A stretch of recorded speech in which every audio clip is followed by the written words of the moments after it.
Сәлем достар, бүгінгі видеомыз біздің NCLayer программасын жүктеуге және оны компьютерге орнатуға арналған. NCLayer программасы бізде электронды қолтаңба, яғни ECP кілттермен жұмыс жасау үшін керек.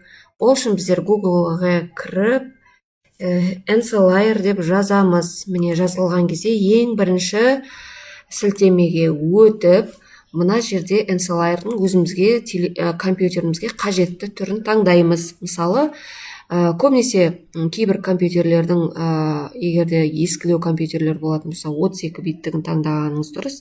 Жаңа версиялары болатын болса, 64 биттігін таңдағаныңыз дұрыс. Бүгін мен сіздерге 32 биттікті орнатуды үйретемін. Ол үшін мына сілтемені басасыздар.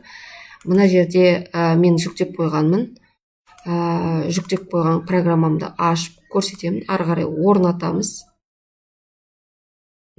Дален басамыз. Мына жерде сіздер келісім, әрбір программаны орнатқанда өзінің шарттары болады. Сол келісімдерін иә деп келісіп, ары қарай орнатуды жүзеге асырамыз, күтеміз. Мына жерде қазір NCLayer программасы ашылды. NCLayer-дің мына жерде ярлык ашылды. NCLayer ашылғаны мына жерде бірден жазылып, мына жерде тұрады. Бізде NCLayer жүктелген. Енді NCLayer-дің модульдерімен жұмыс, яғни біздер управление модулями. Мына жерде біздерге орнатылған модульдердің қасында иә, да деп тұрады, ал кейбіреулері орнатылмаған. Ол үшін мысалы біздер салық кабинетімен жұмыс жасайтын болсақ, КНП модулі орнатылу керек, яғни модульдің қасына галочканы қойып, установить дегенді басамыз.